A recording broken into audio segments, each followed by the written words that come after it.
Hey everybody, Economic Ninja here. I hope you're doing great. We're going to talk about the Fed. We're going to talk about inflation. We're going to talk about core inflation. Don't you love it when they just separate it? Like you have inflation, you have core inflation. Like, well, just make up your mind. What is it?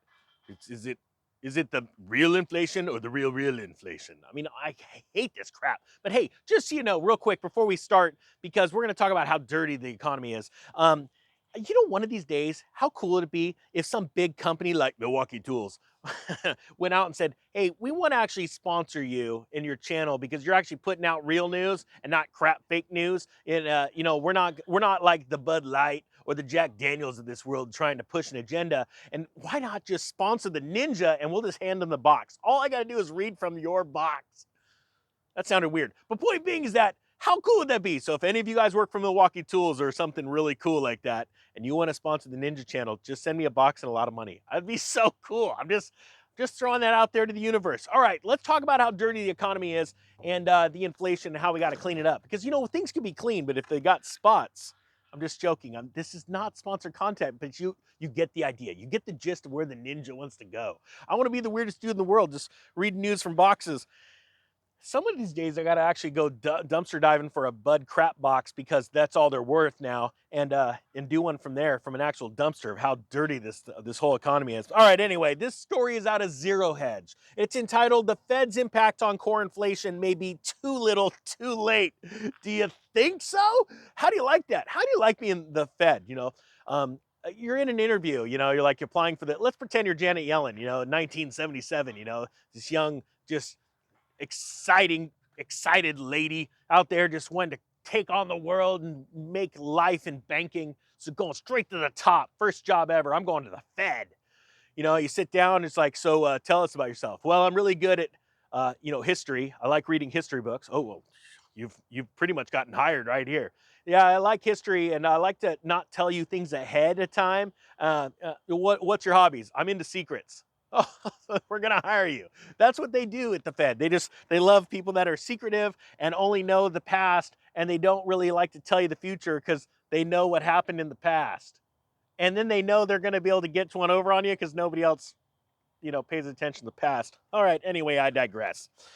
Inflation will soon plateau at a higher level than the markets expect.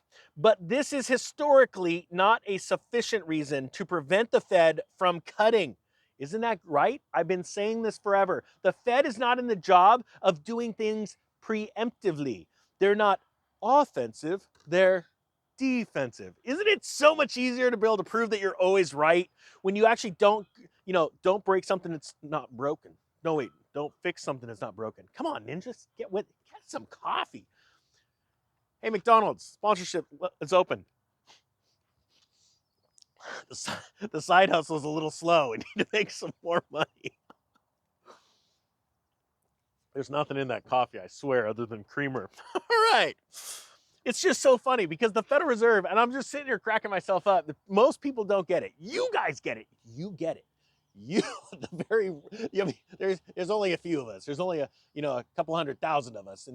In the grand scheme of things in America, that's not a lot of people, right? So we're all walking around like we're crazy, but yet we aren't the ones that are crazy. We understand that the Fed, they don't sit there and they're not like, ooh, we see a problem coming ahead in the housing market. Let's get on top of it now. It's like last year or 2 years ago, Jerome Powell. Yep, we lost control of inflation and we're going to get right on top of it 4 months from now. I mean, it's like, boom, drop the mic. How did I do, other Fed governors? And they're like, amazing, amazing. They're never going to know it.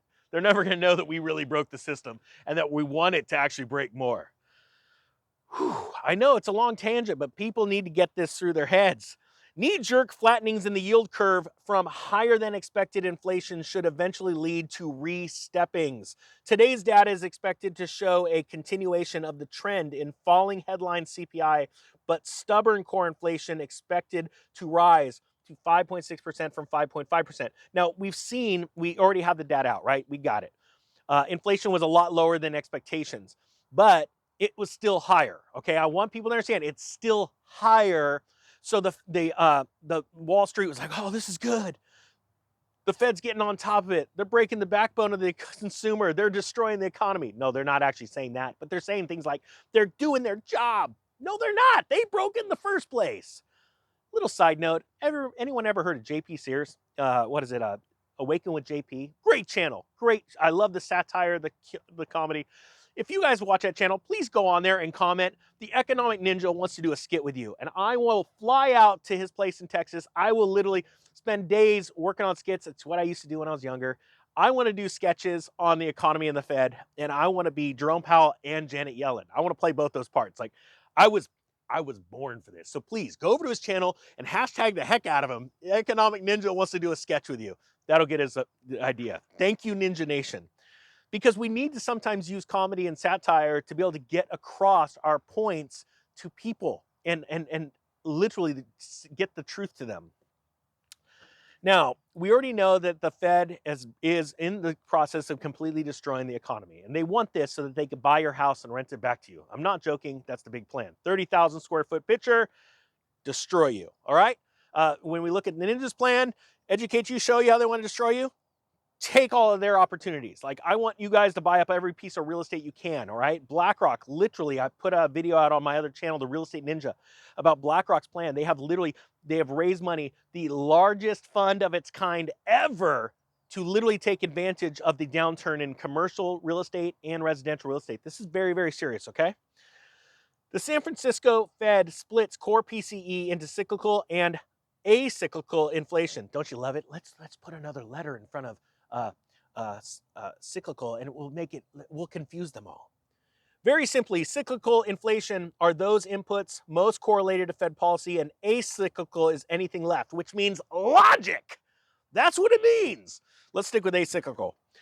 Core PCE has fallen from its peak, but only marginally. This fall has been driven by acyclical inflation's decline. Ew, read all these definitions.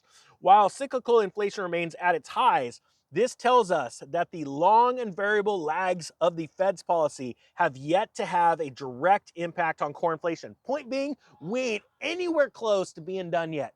Those rates are going higher, and it is going to squeeze the consumer even more because the banks are not going to want to let go of all that money. Not like it costs them anything. It's actually free. Just literally poof, money out of thin air. So the whole world understands that. So that's why they're buying gold. That's why I'm buying gold. I can't say what you should do. It says, even though profit and wage growth are off their recent highs, both are downwards inflexible, and any relief in cyclical inflation is likely to be modest. The truth is, wage growth is spiraling out of control. We are literally losing wage growth, especially priced in inflation. Nobody has the money to stay up with inflation. That's just the truth. You know, it's funny. This has been going on for quite some time, where for literally a decade of me warning people about this coming inflation wave and how it's going to wreck the world's economy, and we're going into the second Great Depression. Everyone said, no, I want to get into debt and let it be inflated away. And what I told people is that there is this time in history, every time we have an inflation wave, where inflation takes off and your job does not give you more money to deal with the inflation. And during that time, you lose. And everybody wants to talk about the 80s, and they go, oh, but 1984, 1985, wages were rip-roaring higher. Yeah, but you know what? So many people lost their jobs, lost their homes, lost their cars, things like that in 81, 82, 83.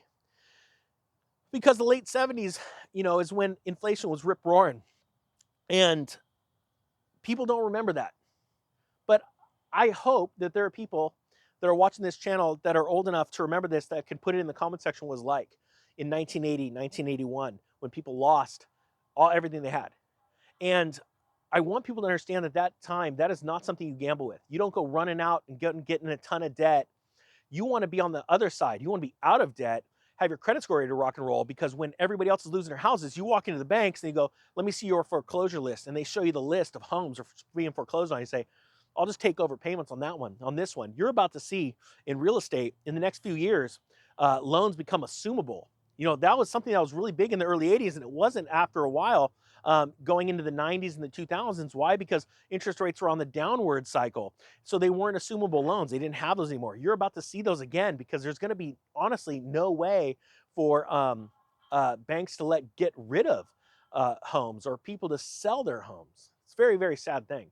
I wanted to bring this to you guys, these ideas, because we need witty ideas to get through this. And one of those ideas is don't gamble. Don't take out a bunch of loans at today's rates thinking that they're going to be inflated away with hyperinflated money, because you don't know how long this is going to take. And the Fed does. They have people working bean counters watching you and your spending habits, just like I did videos about Amazon and how they're focusing on things way more than just selling products from China. They're focusing on your behaviors, your spending behaviors. Very big deal. Fed knows how long it's going to take to squeeze you, and this is a slow game. This is not a fast-paced action movie. Slow your roll, get ready, and if you have cash on the side, you're going to crush it. All right, guys, that being said, the Economic Ninja is out.